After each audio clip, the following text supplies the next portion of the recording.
मुफ्ती तारिक मसूद के बयानात के लिए मुफ्ती साहब के ऑफिशियल चैनल मुफ्ती तारिक मसूद स्पीचेस को सब्सक्राइब करें। तो उन पैगंबरों ने उनको क्या कहा, वो जवाब में कहने लगे, मा अंतुम इल्ला बशरुम मिसलुना, तुम तो हमारी तरह के इंसानों। मैं बार बार कहता हूँ, जितने भी अहलुल्लाह गुज़रे हैं, जितने भी पैगंबर गुज़रे हैं, जो सच्ची मुच्ची के अल्लाह वाले थे ना, सबको यही ताने दिए गए कि आप हमारी तरह के इंसान, आप खाते हैं, आप नॉर्मल लाइफ गुजारते हैं, आप सोते हैं, सुबह उठते हैं और पराठे खा रहे हैं, ठीक है ना, अंडों पे मुर्गी को बिठा क्यों रहे हैं आप, स्विमिंग क्यों कर रहे हैं। तो बार बार बुजुर्गी का ये तसव्वुर कि वो अजीब सी मखलूक बन के इंसान घूमना शुरू कर दे, पता ही नहीं चले ये मरीख से आया है या इसी ज़मीन की पैदावार है। ऐसे ऐसे पीरो मुर्शिद मैंने देखे हैं, अल्लाह की पनाह, जिस जगह बैठे हैं कई सालों से वहीं बैठे हुए हैं, पुलिस आके उठाती है, थोड़ा सा हिल लो, अब उनके वक़ार के ख़िलाफ़ है चलना, ऐसे बैठे हुए हैं बुज़ुर्ग बन के, शायद मर चुके हों, इंतकाल हो गया हो, वैसे ही बैठे हुए हों, ज़मीन खाना शुरू कर देती है, चिपक गए अंदर, पुलिस भी नहीं उठा सकती उनको। तो बुज़ुर्ग का ये मतलब हरगिज़ नहीं है। बुज़ुर्ग किसे कहते हैं, अला इन्ना औलिया अल्लाहि ला खौफुन अलैहिम वला हुम यहज़नून अल्लज़ीना आमनू व कानू यत्तक़ून। अक़ीदा सही कर लो अपना और कबीरा गुनाहों से तौबा कर लो, बस बुज़ुर्ग बन गए और कुछ करने की ज़रूरत नहीं है। बाकी सारे जैसे नॉर्मल रहते हैं, कारोबार करता है आदमी, सुबह जाता है दफ्तर से, घर आके बीवी से पिटता नहीं है, यानी घर आता है, थोड़ा बहुत बेगम से ऊंच नीच भी हो जाती है, कभी महल्ले वालों से, कभी किराए नहीं दे रहा मालिक मकान वो किराएदार, तो कभी उससे ऊंची आवाज़ से बात हो गई। तो ये जो नॉर्मल होते हैं ना, यही बुज़ुर्ग होते हैं। कोई अलग से कोई बुज़ुर्ग मखलूक, बुज़ुर्ग को कभी कभी गुस्सा भी आता है, जब उसके साथ कोई बदतमीज़ी करेगा तो उसको चपेट भी देता है कभी कभार वो बैठ के। ऐसा बुज़ुर्ग नहीं होता कि इतने पोलाइट अखलाक कि इनके साथ जो मर्जी कर लो इनको गुस्सा नहीं आएगा। यूट्यूब पे वीडियोज़ आ जाती है ना, कोई चीख रहा है, अबे ये देखो अखलाक पे बयानात करते हैं, अभी क्या कर रहे हैं, ये चीख रहे हैं, भाई गलत हो रहा है तो चीखेगा नहीं तो क्या करेगा वो। ऐसा तसव्वुर बना लिया है ना कि बिल्कुल ये बुलेट प्रूफ किस्म का बुजुर्ग है, जिस पे किसी का असर ही नहीं होता। बुलेट प्रूफ होती है ना गाड़ियां, बम का असर नहीं, तो इन पे किसी की जबान का असर ही नहीं होगा, इनको कभी भी गुस्सा नहीं आएगा। ऐसा बिल्कुल भी नहीं है। हमारे जब नबी सल्लल्लाहु अलैहि वसल्लम को भी जब बहुत ज़्यादा कोई गलत बात होती थी, आपको गुस्सा भी आता था। हाँ, बार बार गुस्सा आना हर वक्त ऐसे जैसे तवे पे बैठा हुआ है, ये ठीक नहीं है। अच्छा भाई, तो उन्होंने कहा आप तो हमारी तरह के इंसान हैं। क़ालू रब्बुना यअलमु इन्ना इलैकुम लमुरसलून क़ालू इन्ना ततय्यरना बिकुम। जब भी पैगंबरों ने जाके दावत दी है ना, तो हुआ ये कि खुशहाल कौमों में पैगंबर गए तो अल्लाह की तरफ से उन कौमों पे आजमाइशें आना शुरू हुई, कहत साली शुरू हो गई कि शायद अब ये तवज्जो करें अल्लाह की तरफ, उनके मालों का नुकसान होना शुरू। तो उन्होंने ये नुकसान भी पैगंबरों के खाते में डाल दिया। माअज़ल्लाह तुम्हारी नहूसत है, माअज़ल्लाह तुम जब से आए हो तो ये मामलात हो रहे हैं। जैसे बहू जब नई घर में आती है और इत्तेफाक से माली असबाब कम हो जाएं तो सास किस पे डाल देती है, बहू की नहूसत।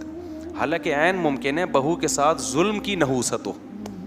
क्या ख्याल है, जुल्म हो रहा हो, इसकी वजह से अल्लाह ने माल में बरकत ख़त्म। तो किसी की वजह से कोई नहूसत नहीं होती, हदीस में साफ है, ला तियरा, कोई नहूसत नहीं है। नहूसत सिर्फ बदअमालियों की होती है, इसके अलावा किसी चीज़ की नहूसत इस्लाम में नहीं है। कोई काली बिल्ली गुजर गई, कोई कुत्ता आ गया, कोई ये हो गया, ये कोई नहूसत वहूसत नहीं होती। नहूसतें होती हैं तो किस चीज़ की, बोलो ना, बदअमली की। बहू आने से अगर जुल्म रिज़्क़ गया है तो इसका मतलब इसके साथ कोई ज़्यादती हो रही है बहू के साथ। सास के जाते ही एकदम रिज़्क़ के दरवाजे खुल गए तो सास पे ना डालो कि इसकी वजह से नहीं खुल रहे थे, ये गई है तो खुल गए दरवाजे। ना ना ना भाई, कोई नेकी आपने करना शुरू कर दी होगी, समझते हो, तो ना सास पे डालो ना बहू पे डालो। ये आजकल बहुत हो रहा है कि इसके आते ही ये हो गया। अबे भाई वो वैसे ही हो गया था, इत्तेफाक से वो उसी टाइम पे आ गई। अब मुझे एक बात बताओ, मैं किसी के घर जाऊं, मैं एक जगह किसी के, ज़्यादा नहीं बता, बहुत लंबा बात हो जाए, हम किसी के घर गए और इत्तेफाक से वहाँ किसी को, अल्लाह ना करे, अल्लाह ने क्या, करंट लग गया। बोले यार मुफ्ती साहब जब आए थे तो करंट लगा है, उससे पहले आज तक हमारे घर में किसी को करंट नहीं लगा। ये बल्ली डालनी थी कि इलेक्ट्रिक वालों पर, कि इलेक्ट्रिक वालों पर डालनी थी, इलेक्ट्रीशियन जो घर में तारें सही जोड़ के नहीं गया उस पर डालनी थी, ماں باپ جنہوں نے بچوں کی کیئر نہیں کی ان پہ ڈالنی تھی, ڈال کس پہ دی؟ یہ مفتی صاحب آئے تھے اسی دن کرنٹ لگایا. او بھائی یہ اتفاق ہوتے ہیں, اس میں کسی پہ آپ بلی نہیں ڈال سکتے, حرام ہے, گناہ کبیرہ ہے, بدگمانی ہے, جائز نہیں ہے. چلو آگے. تو وہ کہنے لگے کہ آپ کی بدشگونی ہے, جب سے آپ لوگ آئے ہیں نا یہ کبھی قحط ہو رہا ہے, کبھی مال میں نقصان, حالانکہ اللہ ان کو متوجہ کر رہا ہے کہ ان کی بات مانو, لیکن انہوں نے کس پہ ڈال دی ہے؟ پیغمبروں پہ. ان کی وجہ سے ایسا ہو رہا ہے. تو کہنے لگے, پیغمبر نے فرمایا تمہاری نحوست تمہارے ساتھ ہے, یہ تمہاری بدعمالیوں کی نحوست ہے. وجاء من اقصى المدینۃ رجل یسعی, قوم کو وہ تینوں پیغمبر سمجھا رہے ہیں, قوم کی سمجھ میں نہیں آ رہا. اب یہ کون سا علاقہ تھا؟ تاریخ خاموش ہے. بہت سے حضرات نے کہا انطاکیہ نہیں ہے ترکی کا, جہاں بھی زلزلہ آیا ہوا ہے, اس جگہ کا واقعہ ہے.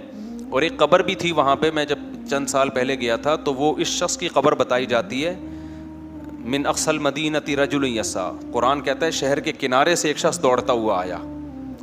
تو وہ جو دوڑتا ہوا شخص آیا نا, اس کی قبر بھی وہاں پر ہے. اب حقیقت ہے یا نہیں ہے, لیکن مشہور ہے کہ یہ اسی کی قبر ہے, مگر زلزلے میں وہ سب مٹی ہو گئے, وہ ساری تاریخی چیزیں ختم ہو گئی ہیں زلزلہ بھی جو انطاکیہ میں آیا. تو قرآن کہتا ہے کہ شہر کے کنارے سے ایک شخص دوڑتا ہوا آیا. قال یا قوم اتبعوا المرسلین, کہنے لگا اے میری قوم یہ پیغمبر ہیں, ان کو فالو کرو, ان کا انکار مت کرو. کیسا جذبہ تھا اس میں. اس کو جب یقین ہو گیا نا یہ پیغمبر ہیں, تو قرآن کہہ رہا ہے وہ چلتا ہوا نہیں آیا بلکہ دوڑتا ہوا. جو مبلغ ہے نا اس میں یہ جذبہ ہونا چاہیے کہ میں جلد سے جلد اپنی قوم کو جہنم کے عذاب سے بچا لوں, اس میں تاخیر نہ کروں. اس کا یہ جذبہ تھا. جو اسرائیلی روایات ہیں ان میں ہے, جس کے بارے میں حدیث میں آتا ہے کہ نہ ان کا انکار کرو نہ اقرار کرو, اور بیان کرنے میں کوئی حرج بھی نہیں ہے, نبی نے خود اجازت دی. تو تورات اور انجیل میں بھی ہے نا اس طرح کے واقعات. تو حبیب نجار اس کا نام ہے. نجار کہتے ہیں بڑھئی کو, بڑھئی کا کام کیا کرتا تھا, جس کو کیا کہتے ہیں ابے آج کل انگلش میں کیا کہتے ہیں, کارپینٹر تھا, نام اس کا حبیب تھا. تو وہ دوڑتا ہوا آیا اور کہنے لگا اے میری قوم پیغمبروں کی اتباع کرو.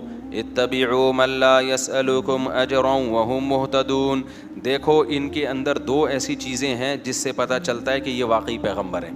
نمبر ایک, ان کی باتیں بالکل ٹھیک ہیں, یہ توحید کی دعوت دے رہے ہیں, زنا سے بچنے کی دعوت دے رہے ہیں, شراب سے بچنے کی دعوت دے رہے ہیں. اچھا ایک اور اہم پوائنٹ, بعض دفعہ باتیں تو ٹھیک ہوتی ہیں, لیکن میں بار بار ایک بیان میں کہتا ہوں نا, بیان میں ایک بات کہ بات ٹھیک ہوتی ہے لیکن اصل مقصد اپنا منجن بیچنا ہوتا ہے کہ نہیں ہوتا. جیسے بس والا جب بس میں چڑھتا ہے, بس میں جب آپ سفر کرتے ہیں, ایک بندہ چڑھتا تھا, ہمیں اب پتہ نہیں چڑھتے ہیں کہ نہیں چڑھتے, پہلے زمانے میں وہ پہلے نماز کی ترغیب دے گا, درود و سلام کا نذرانہ پیش کرے گا, پھر وغیرہ وغیرہ بہت ساری, آخر میں چندہ مانگنا شروع, یا پھر اپنی وہ ٹافی بیچنا کہ گلے کو صاف کرتی ہے, پھیپھڑوں کو آرام پہنچاتی ہے, 5 روپے کی ٹافی ہے اور ٹی بی ختم کر دے گی, پھیپھڑوں کا کینسر ختم کر دے گی. تو قیمت صرف کیا ہے؟ تو وہ لوگ بھی شروع میں وہ درود بھی پڑھ رہا ہوتا ہے, نماز روزے کی ترغیب بھی, باتیں ساری صحیح کر رہا ہے, لیکن مقصد کیا ہوتا ہے اس کا اپنا منجن. تو بعض دفعہ مذہب کا لیبل لگایا جاتا ہے, باتیں ساری صحیح ہوتی ہیں, لیکن پیچھے کیا ہوتا ہے آپ کا مفاد, ریاست چاہیے یا پیسہ چاہیے ہوتا ہے. تو کتنا عقل مند تھا وہ شخص جو بڑھئی کا کام کرتا تھا, لیکن اس نے کہا ہے میری قوم یہ 2 صفات ان میں ایسی ہیں جن سے صاف پتہ چلتا ہے کہ یہ سچے لوگ ہیں, یہ جھوٹے نہیں ہیں. نمبر 1, یہ تم سے کوئی اجر کا مطالبہ نہیں کر رہے, اس دعوت میں ان کا دنیا کا کوئی فائدہ نہیں ہے بلکہ پوری قوم کی مخالفت. اس سے پہلے قرآن میں ہے کہ انہوں نے کہا کہ ہم آپ کو پتھروں سے مار کے ہلاک کر دیں گے, یہ دھمکیاں مل رہی تھیں ان پیغمبروں کو, رجم کریں گے. سمجھ رہے ہو کہ نہیں سمجھ رہے؟ یعنی ایسے ہی قتل نہیں کریں گے, زمین میں گاڑ کے پتھروں سے مار کے ہلاک کر دیں گے اگر دعوت سے پیچھے نہیں ہٹے. اور وہ پھر بھی اپنی دعوت سے پیچھے نہیں ہٹے. تو اس شخص نے کہا کہ دیکھو اتنی بڑی موت کی دھمکی, اور وہ دھمکی پر غالب بھی ہے کہ یہ عمل کریں گے کیونکہ قوم زیادہ ہے, یہ کتنے ہیں, یہ تو تھوڑے سے ہیں. اتنی بڑی دھمکی, نہ ان کا پیسوں کا مفاد, نہ ان کو عہدہ چاہیے, نہ ریاست چاہیے, اور وہم مہتدون, اور بات بھی ان کی کیا ہے, درست ہے, خود بھی پھر اس پر خود بھی عمل کر رہے ہیں. تو ایسے لوگوں کی اتباع کیوں نہیں کرتے؟ سمجھ میں آ رہی ہے کہ نہیں آ رہی ہے؟ آج کے حالات میں ان آیتوں کو اپنے اوپر منطبق کریں. علماء آپ سے کیا کہتے ہیں بھائی کہ نماز پڑھو اور ہمیں 50 रुपए दिया करो हर नमाज के। क्या हो गया मेरे भाई, 50 रुपए दिया करो। उलमा ये कहते हैं कि रोज़ा रखो और हर मौलवी को एक रोज़े के 100 रुपए।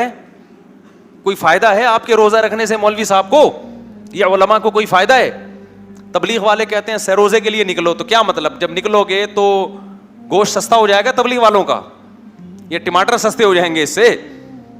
कोई अपना कोई कुछ भी नहीं। वो कहते हैं अपना पैसा लगाओ, हम भी अपना पैसा लगा के ही आए हैं आपके घर में दावत देने के लिए। तो भाई उलमा का कोई फ़ायदा नहीं है। आप शराब छोड़ दो, आप ज़िना छोड़ दो, औरतें पर्दा कर लें, आप रमज़ान के रोज़े रख लो, आप हज फ़र्ज़ हो जाए तो हज कर लो, आप दाढ़ी रख लो।